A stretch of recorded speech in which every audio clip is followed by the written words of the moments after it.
Continuemos con más animales que se pueden encontrar en las playas y hablaremos de un quelónido que es el más grande del mundo, siendo un animal acuático que solamente en un momento vuelve a la tierra. Esa es la tortuga laúd, así que ¡vamos al video! Las tortugas marinas han evolucionado la vida de su entorno hasta el punto de presentar aletas, en lugar de manos con dedos. Pero en el interior de las aletas presentan una forma ósea muy similar a las manos, donde los carpos y los metacarpos presentan una silueta muy similar a los huesos que presenta el ser humano en la mano. Y las patas presentan también esta modificación para su vida, además de contar con la capacidad de aguantar la respiración por un tiempo bastante considerable. Y aunque sean marinas, presentan pulmones y necesitan aire para obtener oxígeno. Aunque tengan que respirar por periodos muy largos, siempre van a salir a la superficie para respirar. Una condición que presentan es que la mayoría necesitan ir a la tierra para desovar. Y la tortuga laúd es en el único momento donde pisa tierra firme.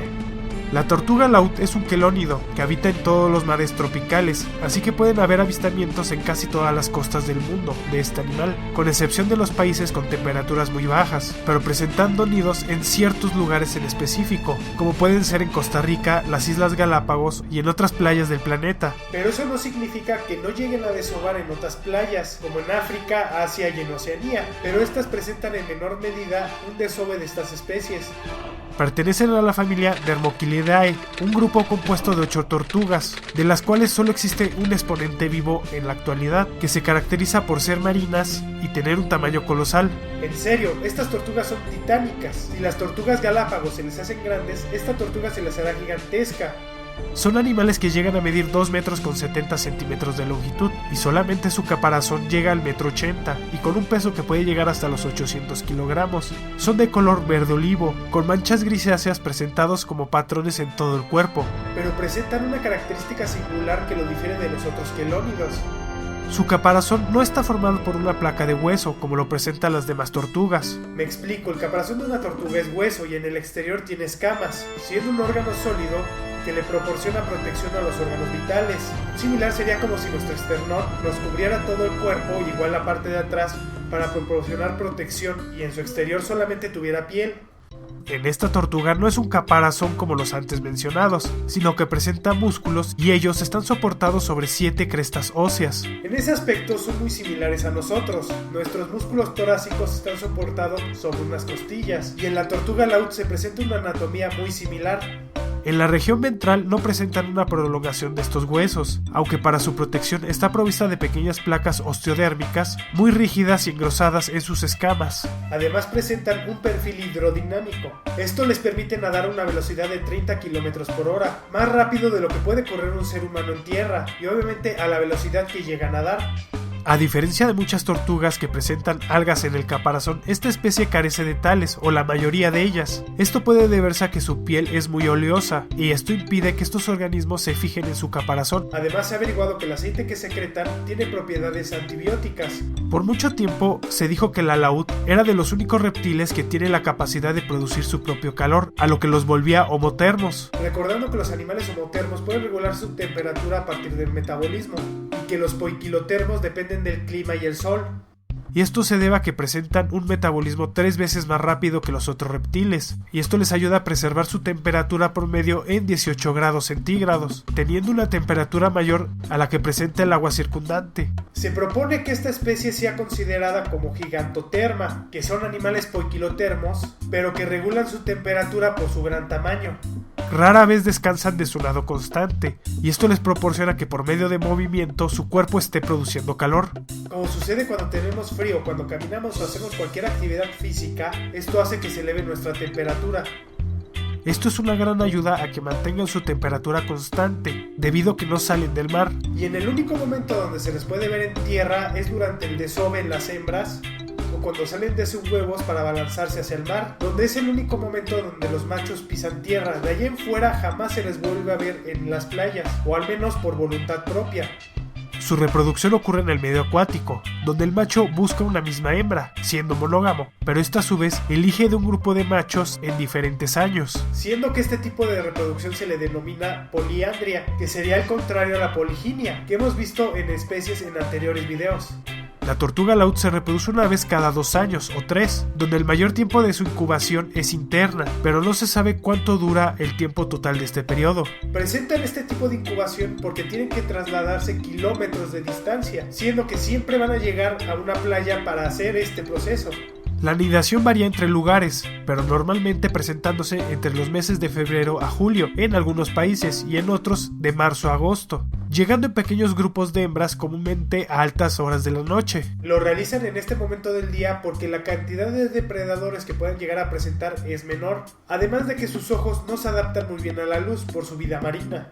Escogiendo playas donde la arena no sea muy dura y presente pocas rocas, para así evitar que su cuerpo se lastime. La madre cava un hoyo en la arena, que servirá como nido, para posteriormente depositar de 60 a 100 huevos de unos 5 centímetros de diámetro, y que un 85% de ellos son viables, tapándolo posteriormente con arena, para que su descendencia concluya su desarrollo por 7 días más. Este tiempo puede variar dependiendo cuánto tiempo le lleve a la madre llegar hasta la playa. Cuando salen de su huevo, todas las crías se abalanzan hacia el mar, evitando ser devorados por cangrejos fantasmas, varanos, mapaches, aves costeras, perros, coyotes, jinetas y técnicamente cualquier otro depredador. Técnicamente cuando nacen presentan muchísimos depredadores, siendo la principal causa de muerte de esta especie, haciendo que un porcentaje muy mínimo llegue al mar de los que nacen. Pero su vida marina recién nacidas no es menos peligrosa, siendo capturados por pulpos, tiburones tigres y una gran variedad de peces. Y sí, creo que ser una tortuga marina debe de ser un suplicio infantil. Y hasta este punto se podría pensar que al ser adultos y la carencia de la protección de su caparazón les proporciona un gran número de depredadores, pero no, debido a su gran tamaño, ya que solamente son acosados por orcas y algunos tipos de tiburones como son el blanco. También se debe a que estas tortugas presentan grupos y al ser atacada una de sus integrantes defienden a esta de una manera activa y agresiva, mordiendo a sus atacantes con su mandíbula en forma de W y llegándoles a perseguir. No por nada presentan ese tipo de conducta, ya que tuvieron una infancia llena de peligros, donde todo el tiempo se la pasaron acosándolos. Presentan migraciones muy grandes, llegando a movilizarse en grupos, desde un continente hasta otro, viajando en aguas frías a tropicales, pudiendo llegar a bucear hasta unos 1280 metros de profundidad, por periodos de inmersión de 30 a 70 minutos, pasando el mayor tiempo buscando alimento como las medusas, siendo uno de los principales animales que controlan las poblaciones de medusas. Pero también se alimentan de cefalópodos y de tunicados. Pero si miran en el interior de su boca, se toparán con unas formaciones bastante interesantes. En su interior está recubierto por espinas largas que miden de 5 a 8 centímetros, las cuales se piensan ayudan a retener el alimento que llega a ser blando y resbaladizo. Pero actualmente se desconoce cuál es la función exacta de estas espinas. Se desconoce cuál es el promedio de vida, algunos resaltan que 30 y otros 50, siendo pocos los especímenes que llegan a 100 años de edad. Todo esto se debe a que su principal enemigo cuando son adultos son las bolsas de plástico. Bueno, la verdad es que son los depredadores cuando son pequeños, pero también el ser humano ha ayudado bastante en esto. Esta especie se lista en diferentes rangos, por lo general se les considera invulnerable, pero en algunos lugares se les engloba en el rango de peligro crítico, siendo su principal problema los depredadores cuando nacen. Algunas actividades humanas repercuten a su población. Uno de ellos son las bolsas de plástico, que llegan a mar abierto y son consumidas por este reptil al ser confundidas por medusas.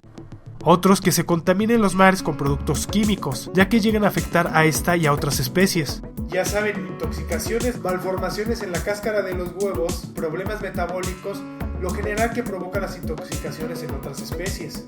Además de que luego el ser humano busca huevos para consumirlos, con diferentes propósitos. Si fuera porque no tienen otra fuente de alimentación, sería viable que al menos consumieran la descendencia de estas criaturas. El problema es que se consumen como si fuera un remedio afrodisíaco, cosa que no es cierta, tiene el mismo efecto que el huevo de gallina. Existen muchas iniciativas para regular todas las actividades para su protección, en donde se cuidan los huevos y las crías para evitar su depredación, y así llega un alto porcentaje a ser adultos, y con ello la población tendrá una mayor probabilidad de aumentar, además de que se está estrictamente prohibido el comercio de este reptil y su descendencia. Pero si no cambiamos muchas actividades que los afectan, de muy poco van a servir todos estos esfuerzos, así que esperemos no se extinga este reptil.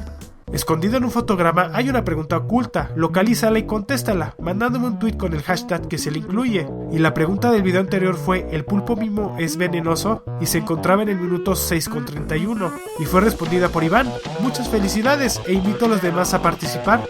Espero el video haya sido de su agrado. Si fue así, dale me gusta y compártelo para que más gente conozca este canal. Les dejo mis redes sociales para que estemos en contacto, además de que por este medio haré los anuncios pertinentes en cuanto al canal. Si eres nuevo te invito a que te suscribas y si aún no conoces mi canal City Gamer te dejo un enlace para que te des una vuelta. Muchas gracias por ver este video, nos estamos viendo, ¡hasta luego!